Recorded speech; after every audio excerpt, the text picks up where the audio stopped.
В сегодняшнем видео мы расскажем о новости, которая коснется каждого узбека. Досмотрите это видео до конца, и вы узнаете, какой новый политический курс выбрал Узбекистан. Подписывайтесь на наши обновления, чтобы быть в курсе о всех новинках на нашем канале. А также подписывайтесь на наш новостной телеграм-канал. Ссылка на него будет в описании под этим видео. Президент Узбекистана Шавкат Мирзиёев принял решение о проработке вопроса о присоединении республики к Евразийскому экономическому союзу.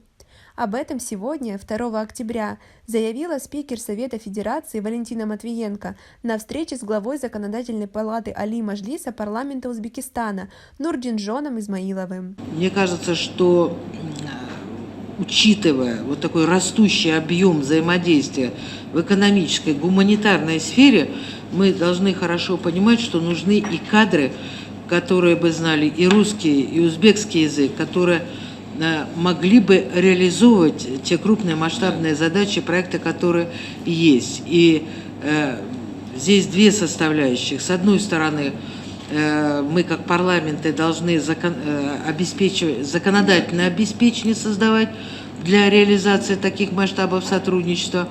Для этого мы должны гармонизировать наше законодательство, удобное для бизнеса, для инвесторов, для защиты капиталовложений, для поддержки малого и среднего бизнеса. Тогда мы создадим правовые условия, бизнес сам найдет дорогу к сотрудничеству взаимовыгодному, сам найдет дорогу к взаимодействию. Мы знаем, это озвучено, что президент Узбекистана принял решение. Сейчас прорабатывается вопрос о присоединении Узбекистана к Евразийскому экономическому союзу, сказала Матвиенко. В ходе встречи с главой Законодательной палаты Али Маджлиса Узбекистана Нурджинжоном Исмаиловым она выразила надежду, что это решение республики будет реализовано без задержек.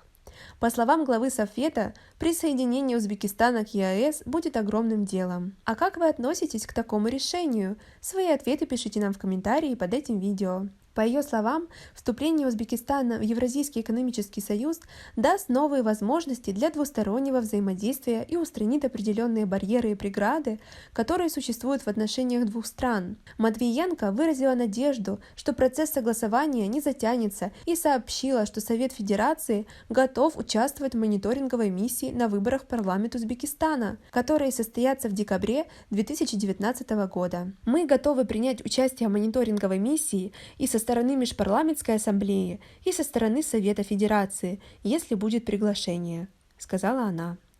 В настоящее время в Евразийский экономический союз входят Белоруссия, Казахстан, Армения, Россия и Киргизия.